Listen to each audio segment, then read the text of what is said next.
Hey garden friends, today we are going to talk tuberous begonias and how to save them over winter in colder climates. In warmer climates, many of you can overwinter them in the ground. But even me, in our zone 8B, I have to dig them up and overwinter them a different way.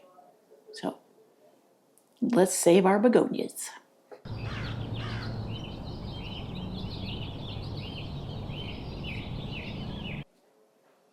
All right, yes, this is pretty easy and simple, but before we get going, I wanted to cue in all of my viewers, my regular viewers, that Heirloom Roses is having up to 50% off sale across their website. This includes perennials they now carry, also the clearance of their bulbs. So if you want to get some own root roses, that's one thing I love about Heirloom Roses, they're all own root. And also they have such a wide variety. I will show you the 4 that I just purchased in a second, and I'll list them off. But this sale started November 17th and it's going to go through December 1st. Yes, Heirloom Roses gave me a coupon code to use so that I would promote them on my Instagram account. They didn't give me anything for doing YouTube, but I wanted to make sure my viewers had this opportunity to get some roses at a less expensive price that maybe you've been eyeing. Now, the 4 that I bought, one was Courageous, a beautiful red that I'm going to place the Tusty Uberville rose that I lost to crown gall. Oh, it's a whole issue unto itself. And then Jacqueline Dupree, which is a beautiful climber that's a white single that I've had on my wish list for a long time. I got Violet's Pride because I have Anna's Promise and I wanted Violet's Pride. And then also the last one was a climber called Raspberry Twirl or Swirl, one of those two. And a viewer actually said that it was the most beautiful, hardy, beautifully growing, just rapid growing climber that had a lot of scent. So I knew I had to have that one on my list too. So I just wanted to let you know about that. So this, like I said, it's through December 1st. So it's called Cyber Week. But if you go to their website, which I'll put a link in the description box below, you will see what they have on sale and their prices.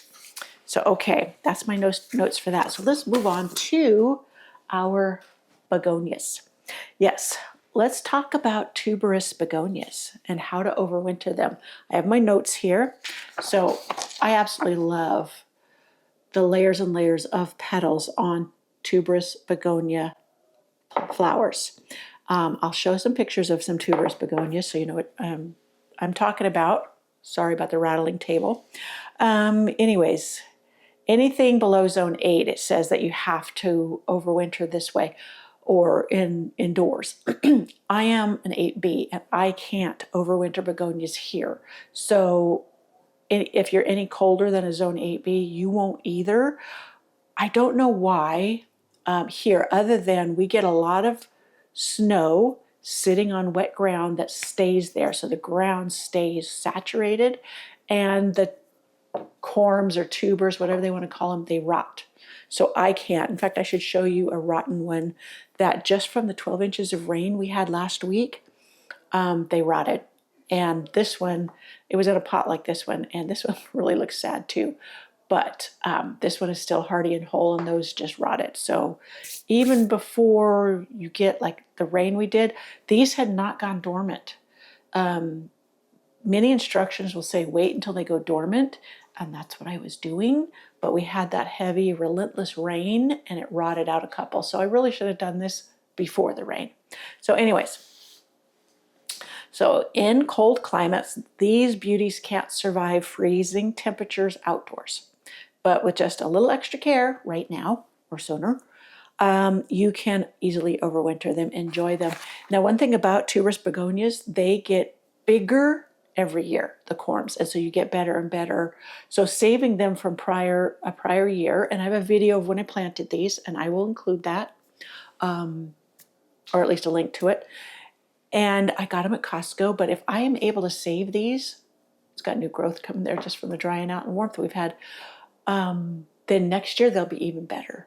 So why? Why save tuberous begonias? Well, they say it saves you money. I think I paid $13 for the package of begonias. I would have had plenty if I hadn't let those couple rot. And yeah, again, they produce, their tubers grow larger each year, what I just said, and they produce stronger stems and more flowers. So the more mature they are. So once you've nursed one through a season, got it through the summer and into the fall, it's worth hanging on to. So when to dig them up? Well, it says the begonias will tell you when they're ready. So as fall nights cool down, the plants will naturally start to yellow and wilt. Mine hadn't done that yet. So don't always wait for that. Kind of watch the weather and go from that. Even if they haven't gone dormant, if you suddenly have a cold spell, you will want to bring them in. So it says after the foliage begins to fade, usually after the first light frost. We really haven't had even any frost. We just had cooler nights and deluge of rain for a week. So don't wait for a hard freeze. Cold, soggy soil can cause rot. And that was my issue. Even though I hadn't had a frost yet, the leaves were not yellowing yet, the wet that we had for 1 week, it only took 1 week for them to rot. So be mindful of that. It's not always all the clues that you mentioned here, like the leaves turning yellow or wilting. I'm going to show you some more that are in another pot. So you see this? These are the ones that I have in this. I think there's 3 in this terracotta pot. Now, it could be the terracotta that saved it because it was out in the rain as well. Terracotta breathes even when it's wet and the soil's wet. That's a key to preventing rot. But also it drains very well, and a lot of the moisture evaporates through the sides. So that could be why these are still looking, look, they look great. There's no yellowing. Maybe this one right here is a little bit yellow, but we have had a couple of very cool nights. And so, yeah, let me see if that one's ready to pop off. This piece popped off. So, yeah, so these I brought in here into the greenhouse. I'm going to overwinter them in the greenhouse in the pot. Now that's how I do my dahlias. So I think this will work very well. This one is called 3 Rose Form. So we'll see how they do. And I will check in with you next spring when they start to come back. They should. I'll let this dry out pretty well and barely keep the soil moist. And what works well with terracotta is many times I can see the moisture line on the outside of the pot. So that's a trial for these here. And in the greenhouse, it will get to freezing, but they won't be very wet. And they're somewhat insulated in here as opposed to being outside of the greenhouse. Now, we'll go on to how you can dig up the begonia corms and overwinter them maybe in a garage or a basement. That's where I would do it. But let me put this away first. Alrighty, let me check my notes. It says step by step, lifting and preparing the tubers. So first, we want to cut back the foliage 2 or 3 inches. I went with the 2, and then I'll cut off that. I had new growth. So there I have about 2 inches on there. Can you see that? So this can go in the compost heap. We'll just set it to the side. So no fuss or muss there. So we will lift the tubers out. It's very wet because this was out in the rain. I'm very fortunate that this one did not rot. Let me see. I'll just use these to kind of scoop the soil away from, whoops, I just broke the top off, but that's okay. Now what I can do as well, I'm trying not to damage anything, is let the soil dry and then I can just dust it off. Now, I've put this right here in this tray. I'll scoop the soil away from it. So now this is talking about what you can lift them. You use a garden fork to lift them out of the garden soil if you've planted them in the ground. Just be gentle, be careful, and to get underneath the tuber completely. So brush off the soil. It says not to wash them. I don't think I ever have. I just let the soil dry. Like I'll set it in here. I'll let that soil dry and just kind of dust it off. just remove the excess. So cure the tubers. So that means we're going to leave them sitting in a dry spot. In here, I can get away with it. It will get very cold, but in the daytime, it heats up. It was 60-something degrees in here just a little bit ago when the sun was hitting on here. So I will leave this out to dry, and that helps cure it. So once the soil's all dried off, I've brushed it off, and it's sat, I will probably do it a week. Let me see how much it says. I've sat down here at my research. Okay. Cure. It says lay your tubers in a warm, airy spot out of direct sunlight for about 1 to 2 weeks. So that's what I'll do. I'll let it cure for 1 to 2 weeks. So this allows the skin to toughen up on the outside of it and small wounds to heal, if I actually scraped it. Now, many times people will say, before you do this, which I didn't, is you would cut back on watering when it's getting colder, and then that'll help them to go into dormancy. But what if they're outside and it starts raining early in the season like it did here, and you haven't had those cold nights to encourage it to start the dormancy period? Even if you've pulled back on water, it's got to have certain conditions to start dormancy, and just not watering it is not the only thing it needs. So mine were deluged with water, so I'm going to have to do it this way, and it will work. So this will dry out as it is, and I will brush the soil off carefully. So it says they should feel dry and firm when you are ready to package them up. So how are we going to store these? Well, for me, I use this. I use this for poultry bedding. This is just wood shavings I get at Tractor Supply or any kind of farm supply store. Now, when these are dry, I will put this in a small cardboard box. Cardboard still breathes. And I will close it up. You could use paper bags, but I have a rodent problem in my basement right now. Mice and rats have been getting in there, and they love to eat tubers. One year they ate my elephant ears. They ate my dahlias. They ate, they're just yummy to them. So that's why I need a box that closes, and they don't as easily chew through. They can chew through the box if they really want to, but a bag is very easy for them to do so. So it's dry. I don't have humidity here, and in the basement it'll be dry enough for them, and it stays between 40 and 50 degrees during the winter months, so it'll be perfect. I could try to overwinter them in here, just like I am the ones in the pot, but I don't want to take up space here, so I'm going to put them in a box packaged in this. They're going to be separated by this. So if I have several, which I don't because I let them rot, then I would make sure that there's some of this between each one. I don't want them touching. So surround your tubers with something breathable. I use this. So it says you can use peat moss, sawdust, vermiculite, or shredded paper. So the goal is to prevent shriveling while avoiding moisture buildup. So space them so they're not touching, worth repeating, like giving each one its own little seat. So it says check them monthly. Just a quick peek. Make sure they're not shriveling. If they are, add a tiny bit of moisture. You know what I do? I've never had to do this because mine have never been shriveled up that bad. But I have a little spritz, very fine mist bottle, and I'll spritz the corm and put it back in. Softness or mold, remove affected areas or toss the tuber if rot is extensive. Now that's something I learned. I didn't know you can cut out a little space of rot. And that makes me think that one of these tubers that I said was rotten, there was a little piece that was still solid.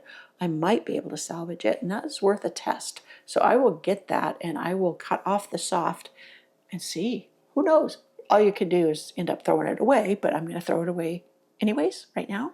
So that's worth a shot.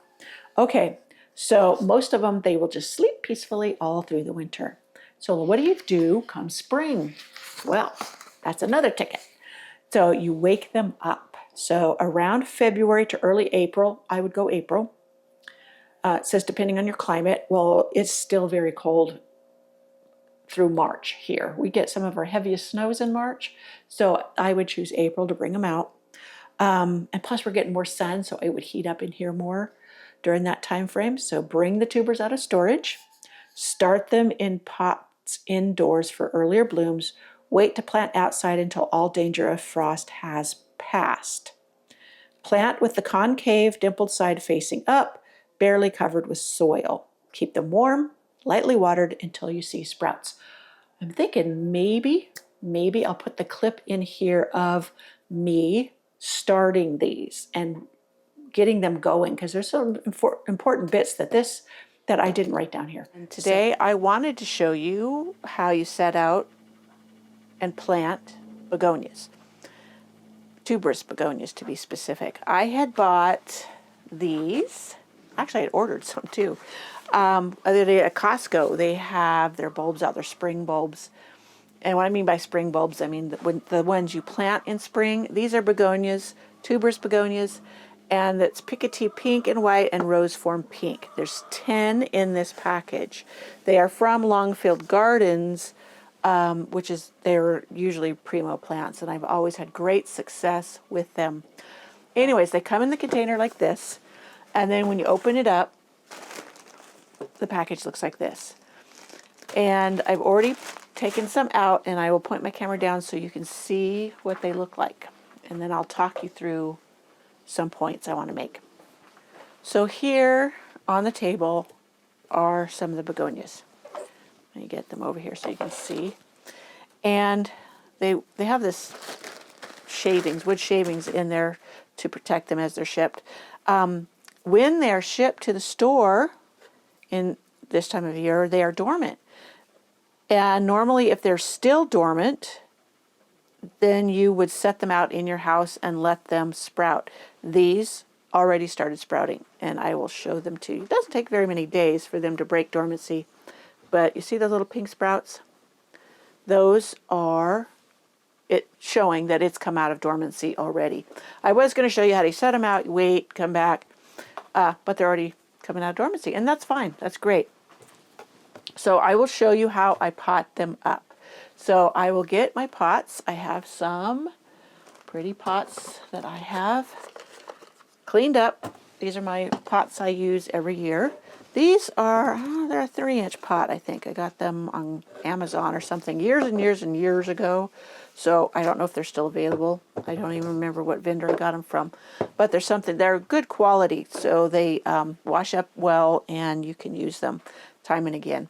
I'm debating on whether I want to put the camera up here so you can see down. Probably should. That's probably a better viewpoint for you. Let me do that, and then we'll continue on.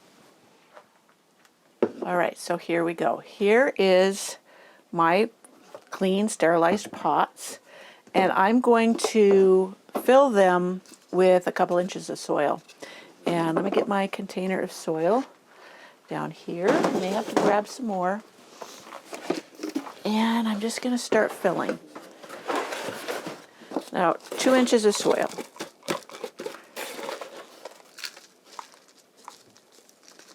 That's plenty. Now, why I want to leave room to the top is, so after you've got you a couple inches of soil in there, let me make sure I'm within your view, a couple inches of soil in there, then I'm going to place the tuber with the concave or little divot. You see how it has a divot? All of them have a divot on the top. And the little sprouts are coming out. And you just place it in there, firm it in, and fill it up. Now you want a good inch of soil on top. And then I'm going to place them in my tray. I have a nice tray here. Once I get them all done, and I'm going to take this indoors, and I'm going to show you where I'm going to put it. Now I'm going to finish filling up the pots and putting it up here and planting my little tubers in it. I'll go ahead and water these very well before I take them in to put them on the shelf in my, actually I have my rack of lights in my office, so I'll show you what that looks like. It's a mess, total mess, I say it now, but I've got lots of things going. So here is my setup. This is my seed starting rack with the lights. This is the rack you can get at Costco. I think I paid $79 for this one.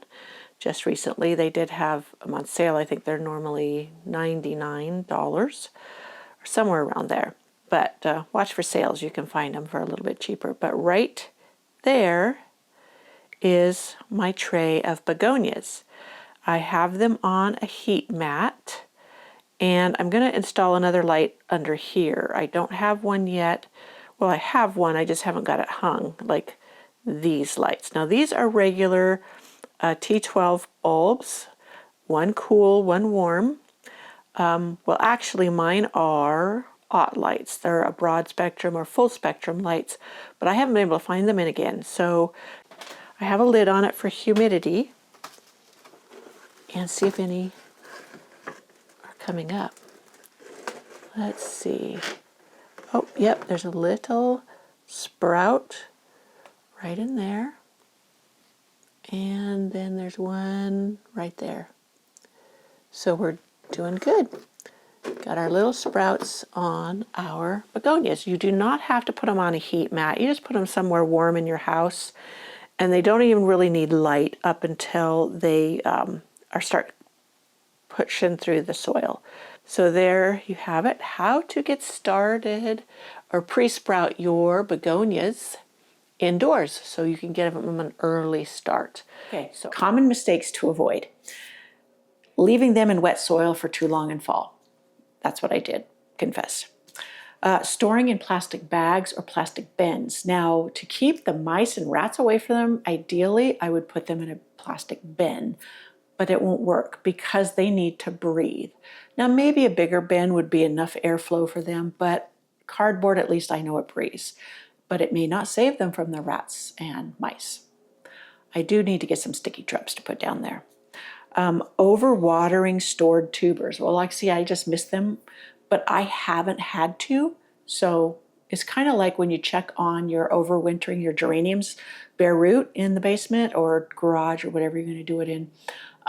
You can check them monthly, and you can spritz the roots if they're really looking like they are desiccating. Again, I haven't always had to do that especially if I haven't put them in the basement in their pots. But sometimes I do if I've put them into paper bags or boxes, or just, throw them in their bare root. Okay, forgetting to check monthly. Okay, yeah, it's good to check. Especially if one starts to rot, it can cause the others to rot, and that's exactly why you don't want them too close together. So if one starts to rot, maybe it won't affect another. Overwintering your begonias doesn't have to be difficult. It doesn't take very long. You do wait the 2 weeks to let them cure. And I'm going to go get that one that is real mushy and see if I can cut it off, the mushy part, and see if I can revive it. You never know. And let's see. And next year, I'm hoping to get bigger and better begonia blooms for free, because I took a little bit of time to not only share you, but to save them for me. And I will be sure and check back with you to see how the begonias that I'm going to overwinter in the pot in here in my greenhouse, how that works for me. And I will let you know. It's worth a test, right? And I could go ahead and dig out 2 of those begonias and overwinter them in the basement to be doubly sure, and then just try to overwinter one in the pot, but I'm just going to leave them be. That would be a way to make sure I save the other 2, just in case it doesn't work. I hope you enjoyed this video. Please do check out that sale at Heirloom Roses if you're on the hunt for some roses, and I'll see you later. Bye.